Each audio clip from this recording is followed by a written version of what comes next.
Ladies and gentlemen, welcome to the main event.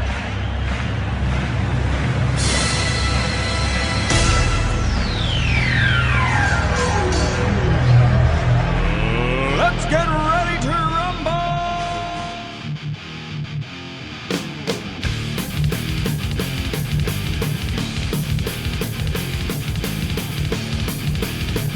All right, and that's right, everybody. Welcome back once again to another edition of the Best Seat in the House podcast. As always, I'm your host, Rob Cramer, alongside my co-host, Daniel Bobo Kurlan.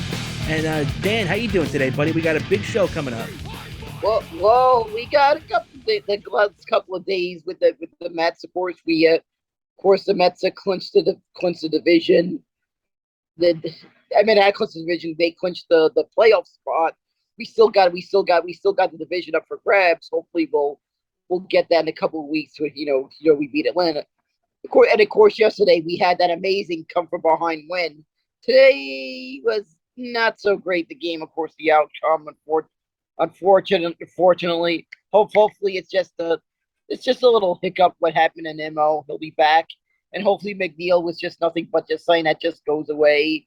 One of those maybe pain that just kind of goes away in a day. He's got the off day. He'll be ready to go Friday in Oakland. But I gotta say, the Daily News, the day after the Mets clinched that playoff spot, the Daily News, the Newsday, and the New York Post did a horrendous job with the back page.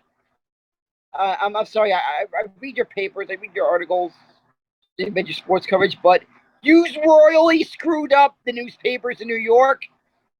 Aaron Judge didn't break the record yet. You freaking missed a team clinching a playoff spot, a local team. All three of you newspapers need to be ashamed of yourselves. The Mets should have had the back page. Am I right? I totally agree with you, man. That was a sham where, the Mets at this point, for us, this is what we want, the recognition of a long, great season that the Mets have had. And, right now they're at 95 wins. Unfortunately, like you said, they lost today, but, that's going to happen. They were on a 6-game winning streak. I mean, everything was going the Mets' way. And then, just like you said, Aaron Judge, he had to crush a couple of home runs, and he got to 59 yesterday. He gets to 60 and steals all the pages. So you're 100% right, and we're gonna get into that more in a minute too, because we got a lot to talk about right now, as it's such a big show today. We're gonna be talking the Mets, as you mentioned, clinching the playoff spot. Aaron Judge looking to break this record, and the Yankees crazy win yesterday against the Pirates, the walk-off grand slam. That was nuts. And then speaking of crazy wins, we had a gritty win from the Giants. The Giants went out there and they didn't exactly play their A game, but you know what? When you can go out and get a win when you're not playing your A game, that means that you have a chance to be a pretty decent team. And that looks like what's going on with the Giants right now.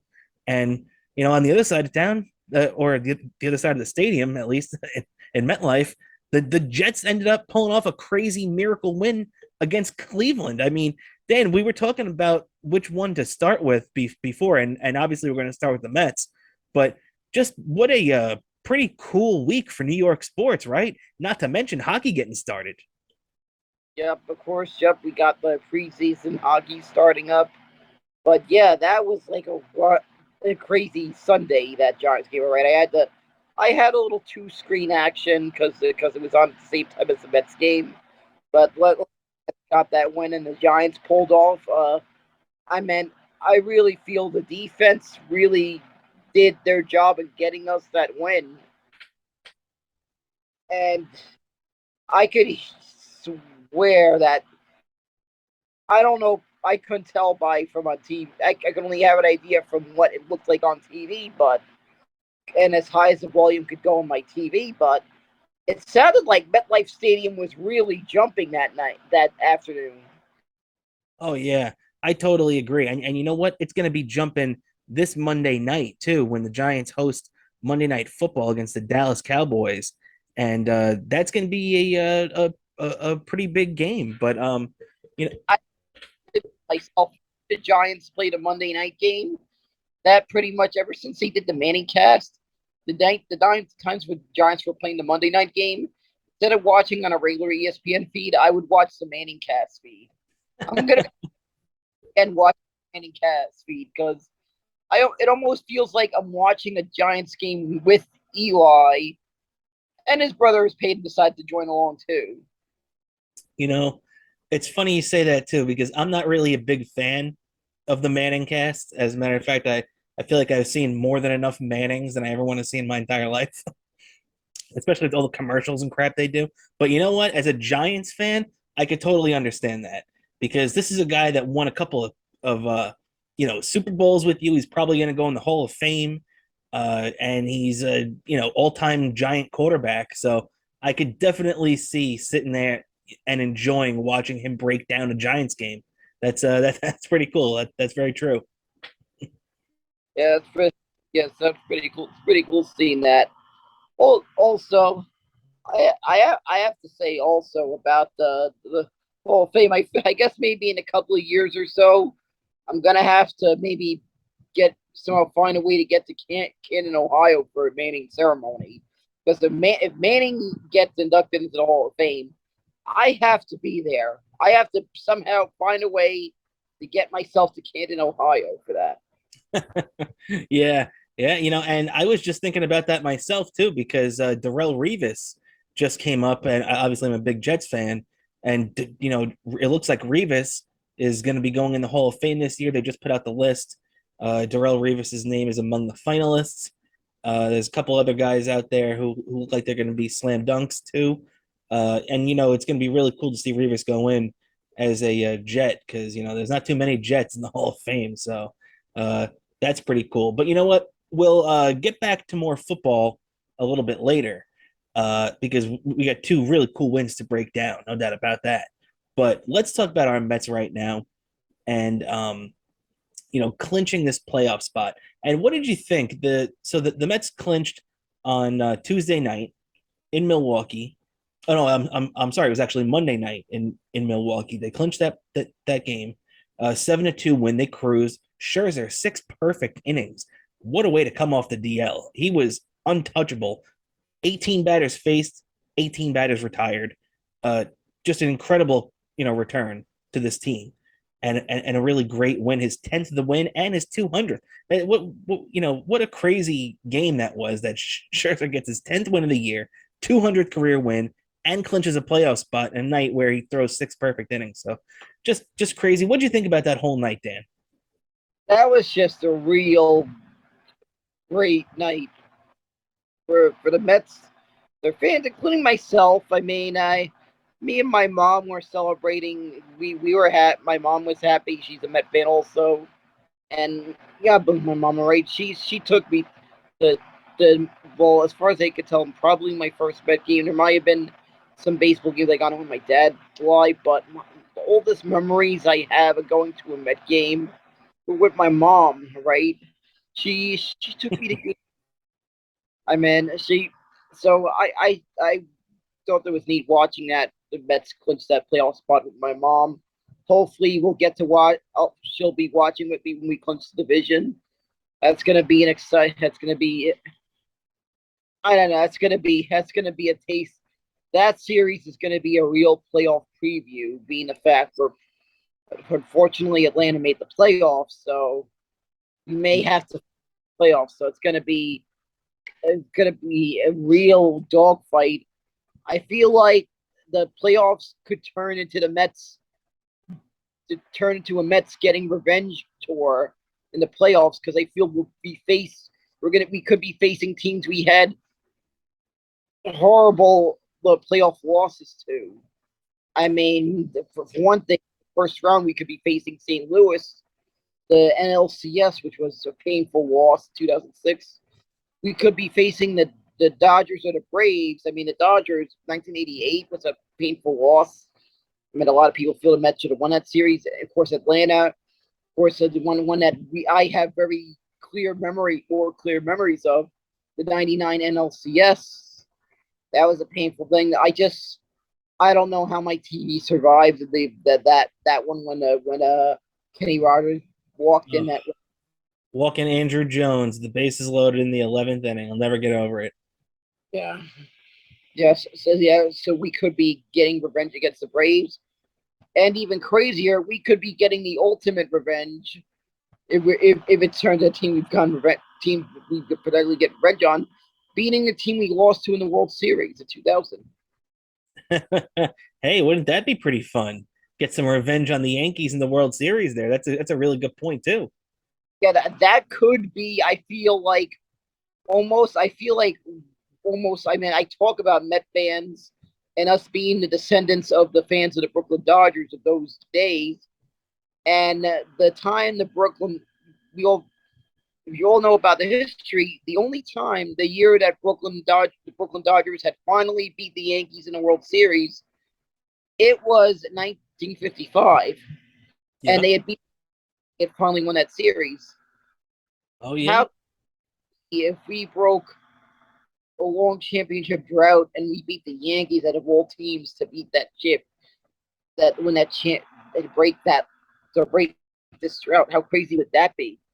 Even Yeah. though True. Mets do it on their own personally. But I'll take winning a championship regardless of the opponent we face. But Yeah. I'd like to see the Mets have all the spotlight to themselves. Yeah, But that's the big thing for me too, is that I would like to see the Mets, it would be great to beat the Yankees, but it would also be great to not even have to talk about the Yankees and just talk about the Mets and their chance to win the World Series. yep, exactly. Just hold ourselves. Yankees fans could be just I don't know what they're doing. They'll just be sleeping, whatever. But they'll be hearing. It'll be woken up by a lot of noise and Met fans, hopefully. Oh yeah, man, no doubt about it. And so what did you think about the subdued celebration? Um, I feel maybe it probably was a good idea because they are still trying to win the division. So maybe probably made sense. They didn't want to get like too crazy. They didn't they want to do the whole drinking tons of champagne. Probably smart. They just have maybe a beer or two champagne. I could tell maybe they may have maybe they had a couple of beers. Looks like they may have used it to their advantage that they happen to be in the brewery capital of the Midwest. good point. In the field that used to be known as Miller Park. But I've been to Wisconsin. I've been to Milwaukee. I've seen the Mets on the road in Milwaukee. So I know, especially when I went into Madison, Wisconsin. I don't know how many microbreweries there were. How many Wisconsin, and especially in Madison, have their own breweries. Like it is like the brewery capital of the world. I also have to say that when well, I think it's about.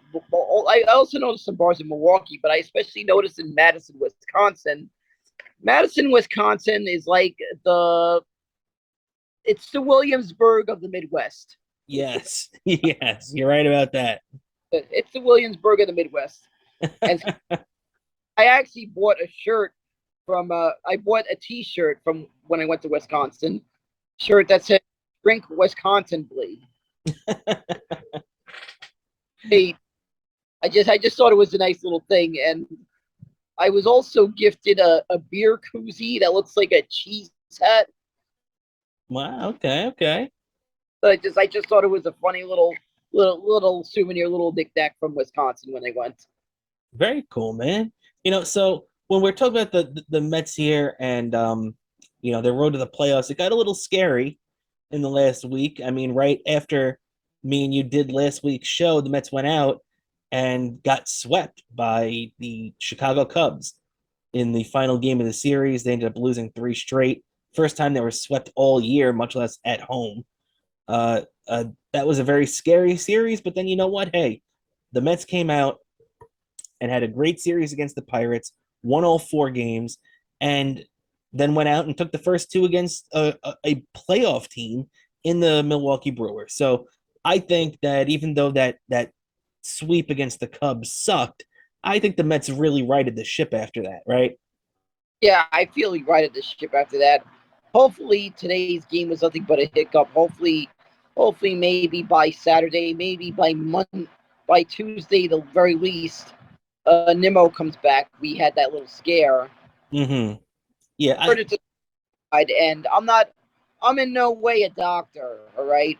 I'm in no way a doctor, right? I know, so I can't confirm anything, but I seem from what I've seen in the past, Taquan maybe out for two. yeah, Sometimes he may stay. yeah. You mentioned the Nimmo injury there, and you're right. I think when he stole that base in the first inning of the game today, the Mets lost 6-0. He led off with that hit, gets on first, and he steals a base, which he really hadn't been doing all year. But he decided to steal the base, and you could tell with the way that he went back and tried to hook his leg on the base so he didn't overslide the bag, which, by the way, is another reason they should get rid of that stupid challenge at second base if a guy's foot comes a quarter of an inch off the bag, because Brandon Nimmo, trying to overcorrect that, ended up tweaking his quad a little bit. And, he said, and I think you're right.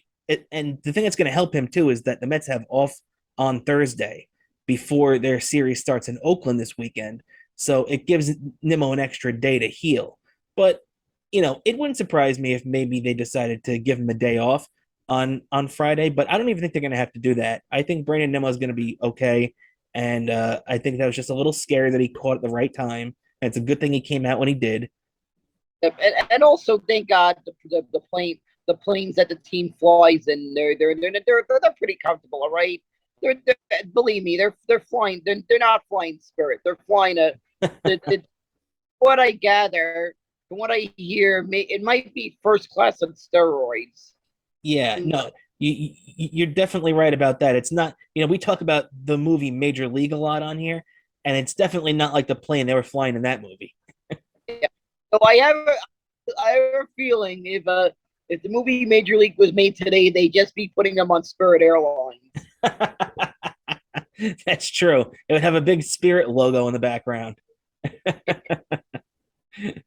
Much that scene in the movie Major League is the image I get when if let's say a relative or something invited me and they decide to pay for my flight to Florida, because sometimes I've had relatives, if I go too long, they sometimes will go as far as wanting to pay for the flight when they say, Daniel, when are you coming to see us?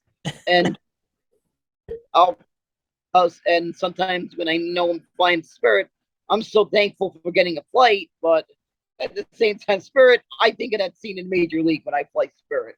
Yeah. Yeah. Well, it's not that far off. So I think you're right about that. But so when we're looking ahead now for the Mets, yeah, we're coming down to the nitty-gritty here now, man. There's really not too much left of the regular season. There's still a lot to figure out if the Mets are going to hold off the Braves and win the division. A couple of wild card spots that the Brewers helped themselves today by beating the Mets today, because you have to remember the Brewers are still in the playoff hunt too. They're only 2 games behind the Philadelphia Phillies for that last spot. So they're really going to be rooting for the Braves this weekend, as the Braves and the Phillies start a 4-game series going this weekend. So it's still a tight race in the National League with not much time left. Yeah, watching that game, the Braves, the Brewers. I don't know who to. I find it hard to root. To want the Phillies to win anything, but whatever. If it helps the Mets win the division, whatever. Just did, and we'll hopefully beat Philly in the playoffs. Yeah, exactly. I have more confidence against the Phillies than I do against the Braves, even though I'm not saying the Mets couldn't beat the Braves, because they could, and they have. As a matter of fact, when they play their series next week at in Atlanta, Friday, Saturday, Sunday, 3-game series, which right now it looks like the Mets are going to have Bassett, DeGrom, and Scherzer lined up for that series. So that couldn't have worked out better. But Yep. what they're saying is that what's that, Dan? I have to admit about that series. If it wasn't so costly to flights, and that includes Spirit. Believe me, if there was a cheap flight at Spirit, I would even if it was Spirit Airlines, I would go to Atlanta for one of those games, but pricey. But I'll watch it at home. But if it wasn't so pricey, the flights, I would have probably been tempted to go and attend one of the games myself. Yeah, yeah, you're right. And those three games are gonna be, everything, man. And all the Mets have to do is win one of those three games to win the season series. So obviously we want the Mets to win all three of them. Exactly. Um, you know, For a fan, if you've got the finances to make the trip to Atlanta. And if you're a Mets self, I want to see almost every Met fan in the South make a push to be at that game. yeah, absolutely. You got to show up and support the Mets because the Braves, their fans weren't even showing up for playoff games, unless they made it out of the first round, which is a disgrace. So right now, the Mets, this is the 10th time in franchise history that the team is making the playoffs, Dan. And you know what? This team's been around for 61 years. So it's something special, right? This is the type of thing. This is something to be cherished, right? We have a 95 win team that has a legitimate shot to win 100 games. And they have a legitimate shot to go on a deep playoff run right now. And that wasn't the case for a long time. So we know that this is something you have to cherish when it happens, right? Yep, exactly. I've even made sure to not make sure I have any plans really made from here. Uh, I could be I have I don't want to jump the gun, but I have a feeling it could happen that there could be footage of us at the Canyon of Heroes. Yeah, very true. Very true. If the Mets pull this off, me and you will be right there in that mix, no doubt about that. And it's just going to be a fun ride to the end, no matter what happens. I mean, look, 2015, the ending stunk, man. That ending was awful. Same thing with 2006. Those endings were not fun to experience, but everything leading up to that moment was memorable and fun. You can say things about both playoff runs, both regular seasons, just great moments. I mean, when you look at that 2006 postseason, how what a great run Carlos Delgado had that postseason. He doesn't get a lot of love for that, but Carlos Delgado hit a lot of big home runs that run. Same thing with Carlos Beltran, who always gets the flack because he looked at the last strike in 2006, but he had he had a pretty good NLCS and he had a pretty good series against the Dodgers too. So there's a lot of fun things to remember about that, right? Up, and I think you probably remember couple of weeks ago, you may have saw me. I tweeted a picture of my program from that NLCS. Oh yeah, yeah, I do remember you tweeted that. Yeah, uh, I was I was I was at that game. I was at game seven of the. I was at game one of the first round, and I was at game six. I mean game seven of the NLCS, Wow. and that was a wild game. But unfortunately, the ending didn't go as well as we thought. I mean, I cannot describe how silent it was after that game. Like shock that I was like walking down, like even going on a train, and it didn't hit me until the morning when uh maybe the I'm seeing I turned on the TV and I'm flipping through the channels and I was seeing Sports Center previewing the World Series and I was just there wasn't really any Mets coverage to be had on SNY at that time because it was over like and didn't quite end how I thought it would. But Yeah. I'm hoping I'll get to know what it was like. Oh, gotta admit that this one's gonna be an adventure trying to buy the hat and the shirt. I don't. It might take a month to ship to my house. So we don't have Models anymore. Yeah, it's true. We don't have them out here either. By the way, if you guys got Dick's Sporting Goods and they stock a bunch of championship merchandise, I might have to go to you to get the hat and the shirt. And when the Mets get to the World Series, because I'm gonna need a new World Series patch hat with the World Series patch right after they win the NLCS. I love the confidence, Dan. I love the confidence. I'll tell you that much. And to get a World Series patch hat similar to the one I'm wearing here from 2015, as you can see. Yeah, yeah, see right there. From when they got to the World Series in 2020, the World Series patch hat. I might need you to get my hopefully get a 2022 one. You're gonna have to be a middleman to get it for me to get. Especially, I'm a size 7. You might need to remember that one. All right, fair enough. Because my hat size sells out quick. Yeah, yeah, 7. That's one of the more common ones. I got a big head though. I'm 7 3/4. I remember it took me a few years to buy a Brooklyn Cyclones hat in my hat size because the team store kept selling out quick. I mean, I remember for quite a while it was the most sought after. It was when the most sought after minor league caps. So I couldn't find it in size 7 for a couple of years, but eventually I got a size 7 Cyclones cap. Oh man.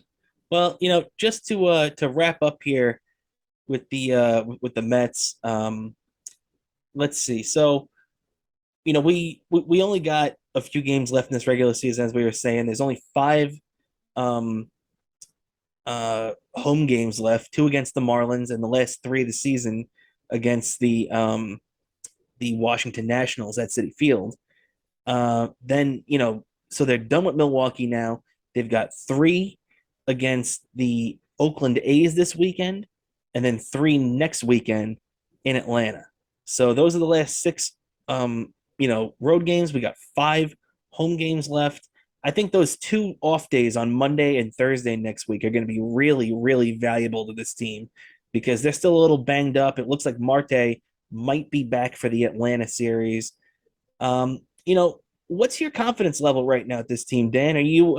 I know you were just predicting a World Series berth, so I think I know what your answer is going to be. But right now, do you think that they're going to be able to push through with all these injuries and being banged up and win this division? But yeah, I feel like the division will have a much easier chance of winning this whole thing if we win the division, and it's going to be a very tight race in the next couple of weeks, and I'm looking forward to it. Yeah, man, that's gonna be the best part. It's gonna be biting your fingernails and fucking, sweating it out with the Mets and being put through the the meat grinder, whatever you want to call it. But it's gonna, it's gonna be an awesome playoff run. And yeah, and I totally agree with you though. I think that not only is it going to be a much easier time for the Mets if they win the division, I think it's imperative they win the division. I really don't see them going all the way if they don't win the division. I feel like they're going to put themselves at too much of a disadvantage, because you're going to, even though the wild card series would most likely be at Citi Field because, they're still going to be a top seed.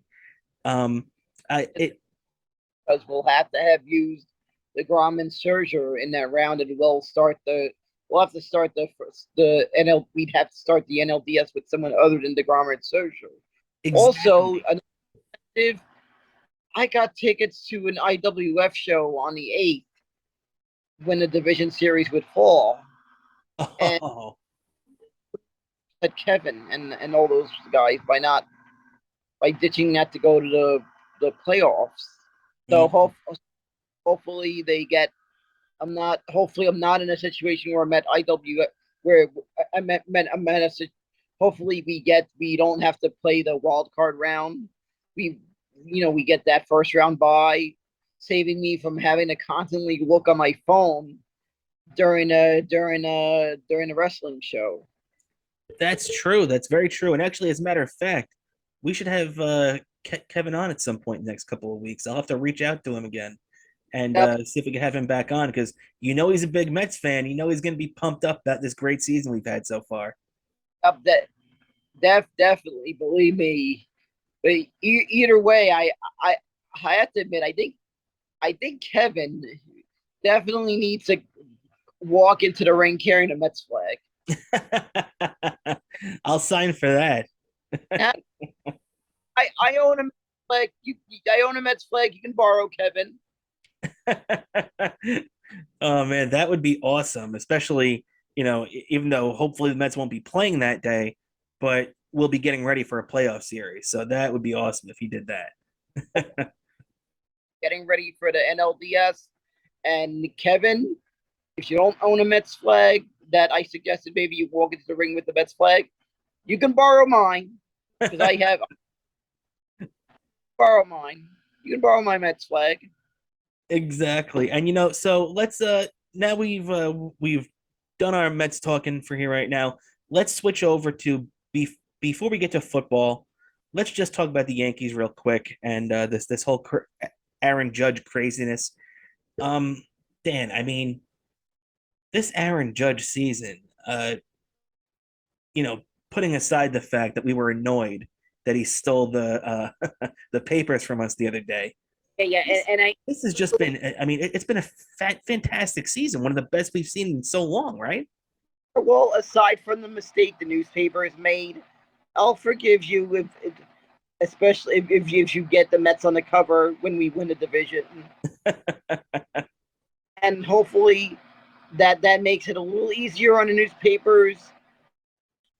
Even though I don't like the Yankees, Aaron Judge, as long as you just break that record before the Mets go into the division, just get it out of the way, get the 62 home runs, and then because I don't think there's any worry about him being on pace to break the well, or I should say break Hank Aaron's record because there's a I'm gonna have to say there's a little asterisk on Barry Bonds' record. Yeah, well, he's still quite a ways off from 755, but 73 this year. I mean, Barry Bonds, the 73, it's it's he can't get there, right? There's no way. Yeah, exactly. Yeah. Oh wait, I'm sorry, I mixed up the home run records. I mixed up the single season with the all time. I'm sorry, but both records have an asterisk on it. Anyway, They do, that's true. 762 and 73. You're right. yeah. So as far as I see it, because of little steroids history with those records, maybe officially, maybe Roger Maris still has that record because anyone else has a little asterisk. Yeah. Yeah, I agree because and this is like in my opinion, just like you said, this is the first legit 60 home run season that we've seen in our lifetime. Because look, of course, as a kid, we saw Barry Bonds go crazy. We saw Mark McGuire and Sammy Sosa. All three of those guys hit 60. And look, even though in 1998 I was a big Mark McGuire fan, I really enjoyed watching him break that record as a kid. But looking back on it, just like you said, all three of those guys get asterisks because they all cheated. Um, Aaron Judge, I feel like he's the first guy that we've seen it do the legit way, right? Yeah, exactly. So I got to give a lot of props to Aaron Judge, and if if I don't know exactly what's going to happen during the free agency, but if you want to join us, you're more than welcome to. Aaron Judge, hell yeah, we got. Even though he's 6'7" and he's a pretty big dude, hey, they make Mets jerseys in big ass sizes too. So we need you over here, Aaron. They can accommodate whatever your player, whatever your height is. They can accommodate Aaron Judge's height. Plus that, as long as you're putting up the proper numbers you want to put up for a position player that can hit the numbers you want to put up, we'll definitely welcome you. I mean, we'll more than welcome you to Flushing. All right, let's put it this way. And of course, especially and hopefully Steve Cohen does the right thing and re-signs DeGrom because I don't want to see a repeat of the Tom Seaver tragedy of the '70s because I hear about it a lot from Met fans older than me. I hear them talk about how upset they were when that happened. I think it was 77, 76. Oh, when they traded Seaver, Yeah, yeah, I it was don't want 77.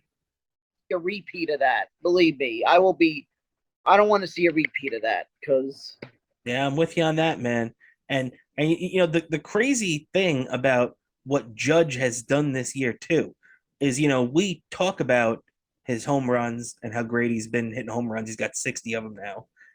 How great he's been in driving in runs. He leads the league with 126, I believe, right now, 128. He leads the league in runs scored with 125. He leads the league in on base percentage at 420, slugging percentage 707, OPS 1127.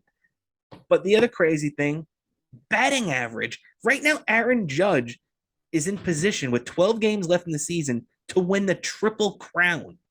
Since Mickey Mantle won the Triple Crown in 1956, only two other people have. It was Carl Yastrzemski in 1967 and Miguel Cabrera in 2012. That was it. Those are the only two guys to win a Triple Crown in almost 70 years. yeah. This is crazy, uncharted territory.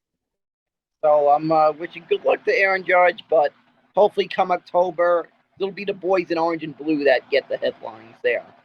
Oh yeah, but we do have to talk about the Yankees, Dan. As the when you look at like last night, okay, let's move off Judge right now.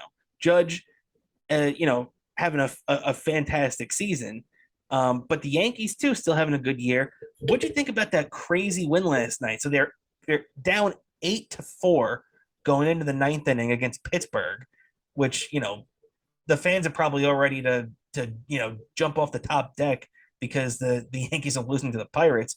Then Judge goes out and hits 60 to make it an 8-5 game. So you're saying to yourself, okay, the Yankees got a little bit closer. Then Giancarlo Stanton hits a walk-off grand slam to end the game. The Yankees win the game 9-8. What a crazy turn of events that was, right? Yeah, that had to be a crazy game. I forgot if that game happened at night or in daytime, but I did catch the highlights on Sports Night yes earlier today. Yeah, and the Yankees too, who just put Montas on the IL yesterday. So the Yankees are banged up a little bit too now.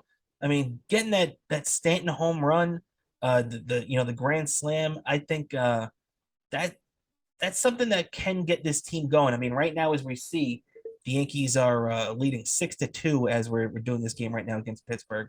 So that they're looking to sweep this 2 game set before they open up a big series against Boston this weekend. And Boston's been crappy, but the Yankees really have to beat up on them. Especially and everybody's going to be watching it for Judge too, as long as as we're seeing right now, he doesn't hit 61 tonight, and even if he does, everybody's going to be watching this weekend to see him hit 62 and break it. So, uh, very very crazy scenario right now for the Yankees. You know, That's true. This is going to be a bit of an unusual uh, Yankees Red Sox series because usually the first time I've seen that Stevie Lou didn't really like was eager to be there because I mean the Sox aren't really in contention because I know our good friend Stevie Lou is a big Red Sox fan and I know he'll go to some of these games. yeah, that's true. He even went up with Boston to you, a couple of years ago, right? Yeah, we went there last year when the Oh, Mets was this were. last year? Yeah, I went. I do that. I try to do that trip every year when the Mets are in Boston, and Stevie Lou went with me. yeah, very And cool. we also joined by the great Will Noonan. Yes, yes, Will Noonan, very true. I remember seeing that picture of you guys. Yeah, but next, I don't know if you saw next year's Mets schedule. They've released next year's regular season schedule. The Mets are going to Boston in July. We got to maybe make that trip. I also saw that, and yeah, that's definitely circled on my calendar. So I would definitely like to make that trip. Yep, that would definitely be a fun trip. I'm probably in it, and I'll probably, as I've done pretty much every time I've gone to Fenway, gone to the game, and maybe gotten a bit zooted after the game. Because Fuck yeah. believe me, there's plenty of bars and laying down street around the ballpark.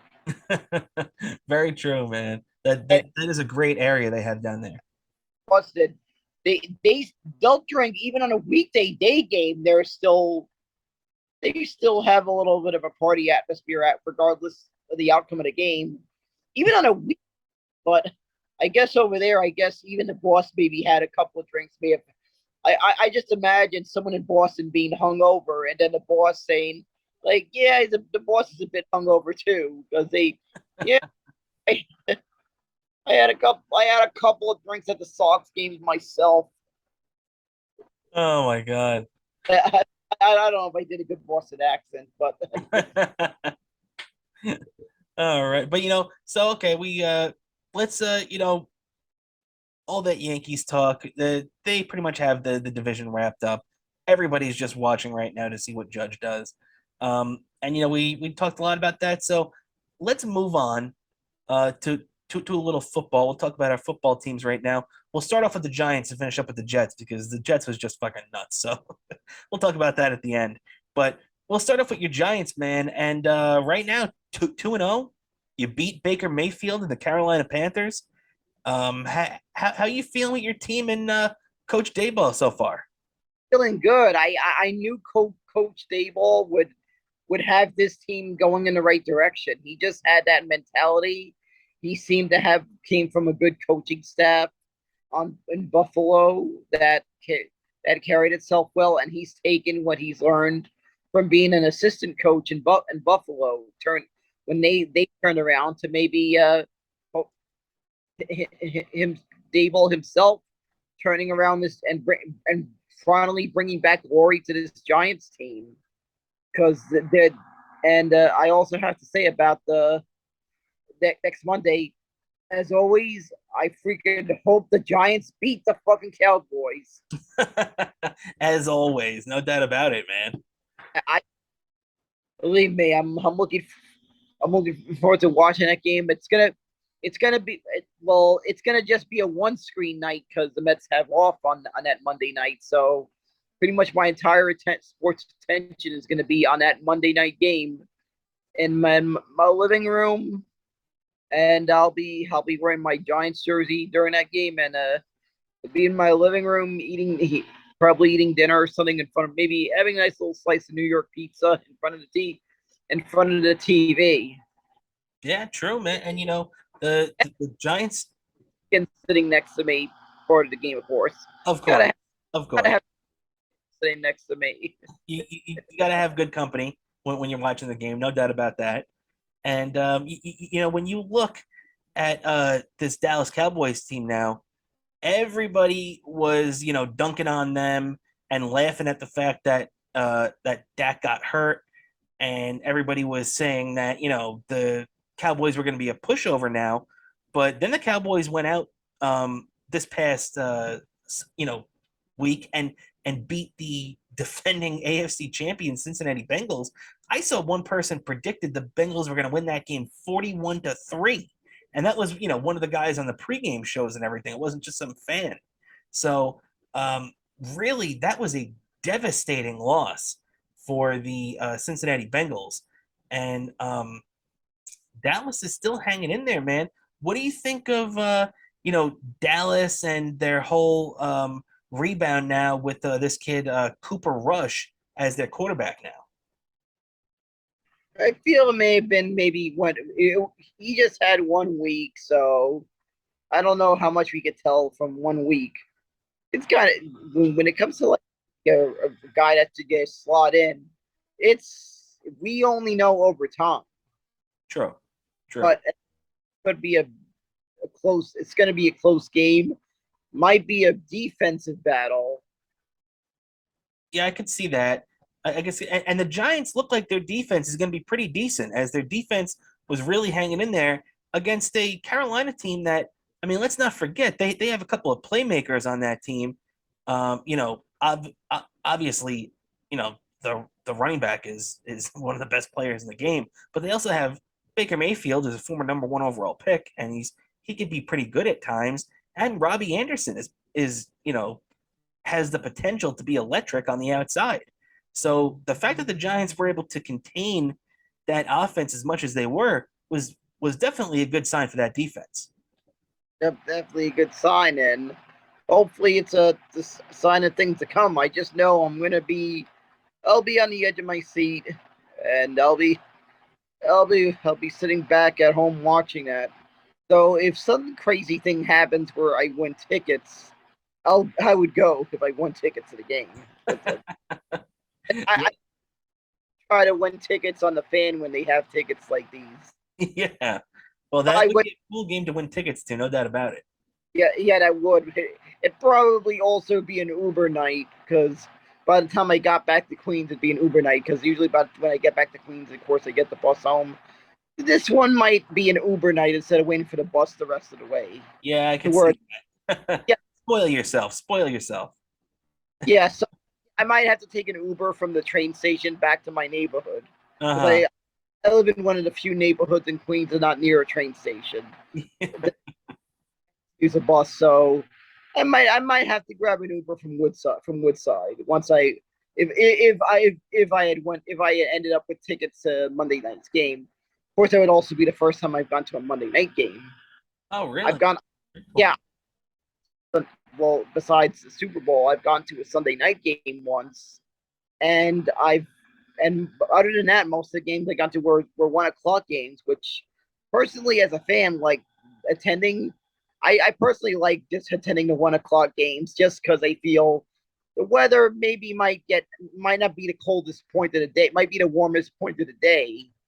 In the winter. Plus, I do like that sometimes the transportation is a little easier on the return trip, but yeah, I do gotta like that being if I'm outdoors at the point that it's not going to be the coldest point of the day because I know the 4 o'clock games that's when it starts to get a little colder. But either way, whatever game, whatever time of year, if I'm at a Giants game, whatever time of year it is, whatever cold it is, I'll be bundled up and I'll be ready for the weather. Exactly. Going to a football game, you have to be, Yeah, especially yeah, a night one.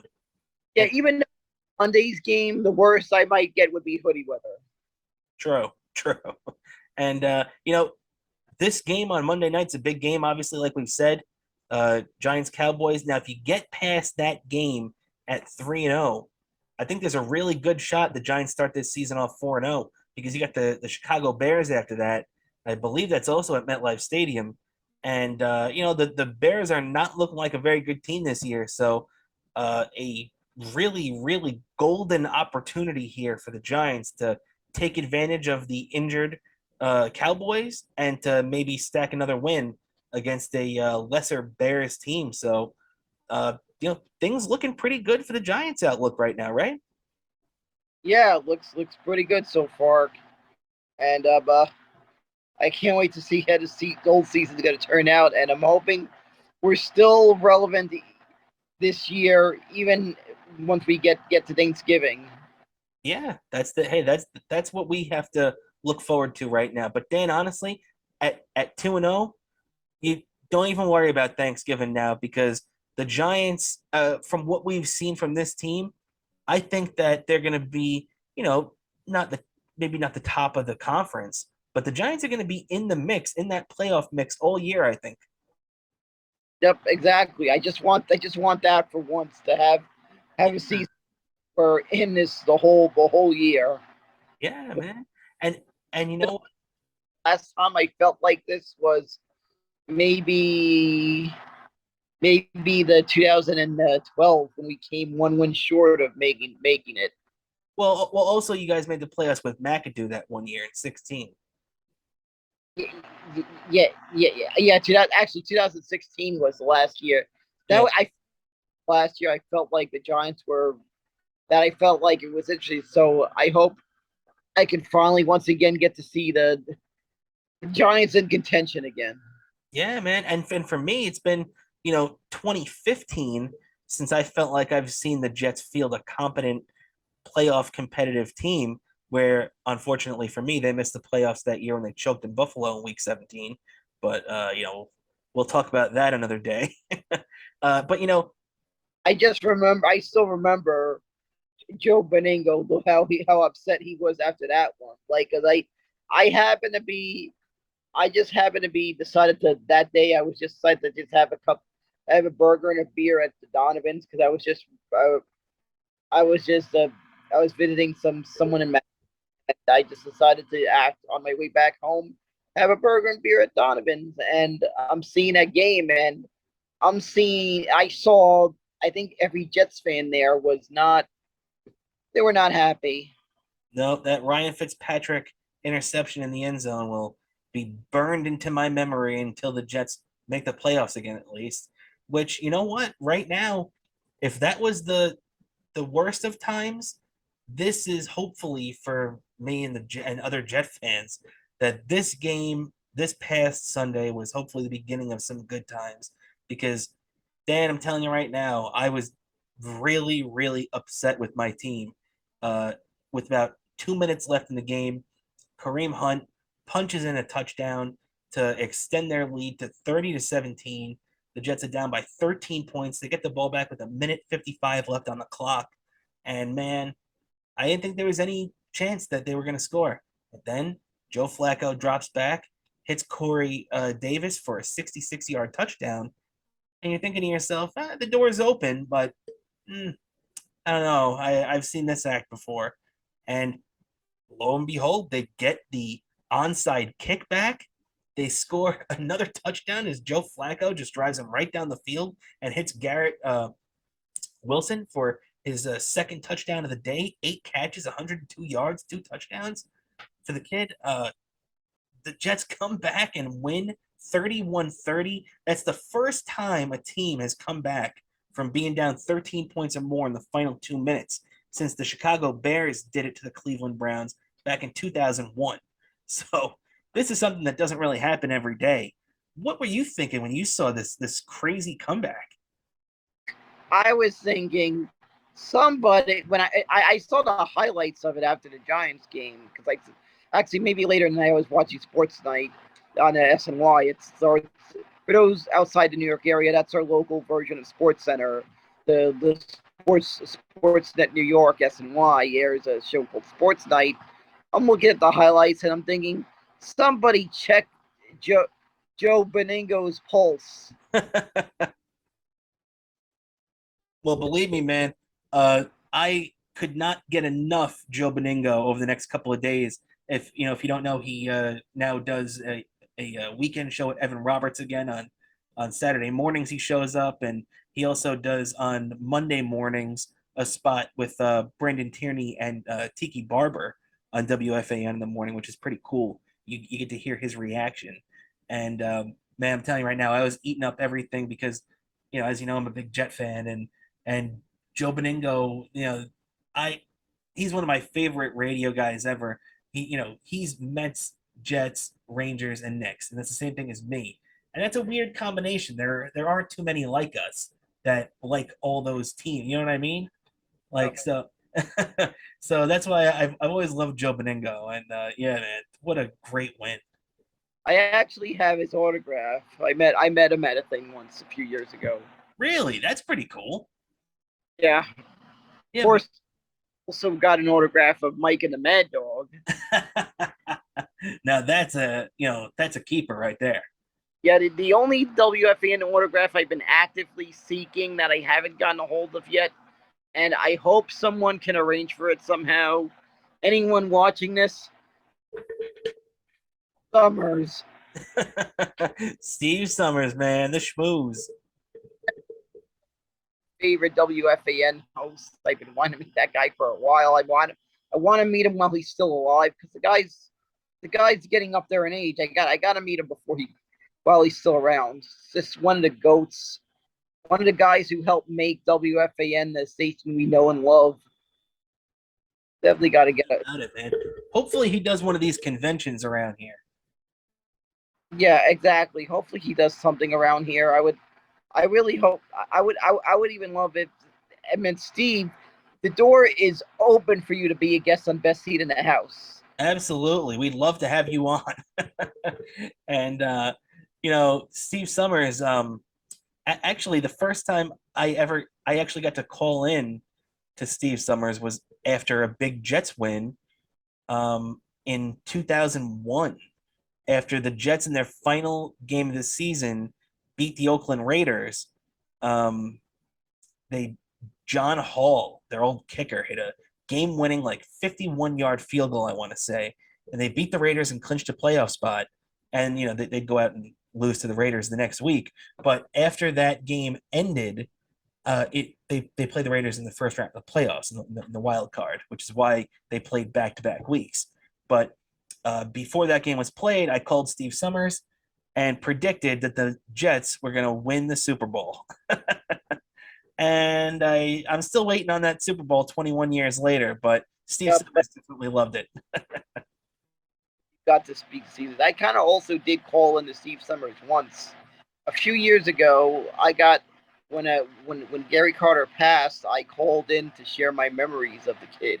I called into a couple of sports talk shows. I think I called into there, and I remember also I called into a show on Sirius XM. They used to have their MLB sports talk thing. So I called shows I know that would. I called into a couple of shows I knew that would talk about it because I felt right to share the memories. I mean, because me and my mom, we knew the guy. He was a friend of the family, so I had to share my memories of the kid. Yeah, very true, man. Very true. That, and just to finish up with that, Steve Summers, we love the guy. We love Gary Carter too, and but just to finish up now, because we're coming down to the end here. Just to finish up with the Jets real quick. Great day out of Joe Flacco, 26 out of 44, 300 plus yards, 4 touchdowns, no picks. That's exactly what you want out of a guy. Also, game-ending interception from Ashton Davis was very cool, picking off Jacoby Brissett. So that was really cool. I think the Jets are doing this is just being relevant. This is the first time the Jets have won a game in September since Sam Darnold's first start in September of 2018. Crazy stat there. Also, another crazy stat too is that Sunday was the first time. I think we might have mentioned this earlier in the episode, but Sunday was the first time we've had a Jets, Giants, Mets, and Yankees win on the same day since 2009, September 27th, 2009. So a lot of cool things happened on that Sunday. And now the Jets just got to keep it going. They get the AFC champion, defending AFC champion, Cincinnati Bengals next week. This is going to be a big game. They're going to have to take advantage of right now a bad Cincinnati Bengals line. The Jets really haven't been getting a lot of sacks these first couple of weeks. They got to see a couple of sacks this week. Hit Joe Burrow, put him on his back, get in his face, and hopefully you can get a win. And right now the Jets would be relevant. The last time the Jets were relevant a couple weeks into the season was when they were 3-2 after 5 games in the 2018 season. They haven't been relevant that late, quote unquote, in a season since then. So you know what? 1-1 after 2 weeks. They look like a competent team after that, after that huge comeback. Let's just hope they continue it. And especially too, they had some good luck against the Bengals because if you remember, they beat the Bengals last year, and that was that big Mike White game and everything. And the Jets stunk last year, and the Bengals went to the AFC. The Bengals won the AFC Championship. So hopefully, this is a sign of good things to come, right, Dan? I have to admit, I kind of would like to see what the first old New York Super Bowl would be like. That would be crazy. I would love to see it crazy. I mean, I can only imagine how much crazy the host city of that Super Bowl is going to be like. They're gonna. It'd be interesting seeing that. Don't worry about it. The New Yorkers would be fine. So you'll whoever hosts that Super Bowl, don't worry, you'll be fine. Just got to deal with a lot of New York accent for a while. If it's in Florida, New York is going to take over that freaking place. Probably we will because I feel like Florida seems to host a lot of Super Bowls. I personally, unfortunately, the time, not to knock anything about Indiana, but part of me was kind of hoping that it would have been in Florida the time I got to attend the Super Bowl. But the way it worked out, believe me, I'm still glad it worked out well that the one time I attended Super Bowl, I got to see the Giants win in Super Bowl in person. So that's still like Amazes me that I got to see that. But I can't even imagine that for my team. I like the thought. I can't even imagine it. I can tell you this: if you're looking to buy the hat and the shirt, they sell those at the stadium. By the way, they sell them at. They'll have them for sale. You'll be able to have either in the stadium, at the stadium. There'll be some place in the city that'll have that merch ready to go. That you can buy that merch as soon as it's available, as soon as they win it. If you ever get to see that. Talk about New York football riding high right now, and the Mets and the Yankees. I think it's just about time to close this thing down for the week, Dan. As the you know, we didn't really get a chance to talk about hockey too much, but we'll have plenty of time for that. Um, before we get out of here, Dan, you have any plugs for yourself? Oh, sure, definitely check out my appearance on the. Well, well, you're going to get it earlier because you're a Patreon, but in like 2 weeks on the Sunday, my appearance on the Chip Chipperson podcast, which by the way we just filmed earlier today. Very true. You're doing double duty today. You can see. You can also follow me on Twitter, Bobo Bobo 103 Bobo 103 NYC. Also Bobo 718 DK on Instagram. Daniel Kurlan on YouTube. So you got your Bobo content. Exactly your favorite home for your Bobo content. And don't forget that you can follow the show on Twitter at bsith_podcast. You can also follow us on Instagram at Best Seat in the House Podcast. And you can follow me on Twitter as well at my last name, Cramer, NY. So once again, everybody, thank you for tuning in this week. And hope you enjoyed the show. Thank you for all your support. We're almost up to another milestone on Twitter. So if you follow us, you can get us, get your name into the next raffle that we're going to have for for a gift certificate, right, Dan? Yeah, we'll be sure to get a hold of something for you guys. Exactly. So we'll figure something out, whatever the prize is. Just get your name in, or you're not going to have a chance to win it. So give us a follow on Twitter and anywhere else that you have on social media. So once again, thanks everybody for tuning in to the Best Seat in the House podcast, and we'll catch you next week.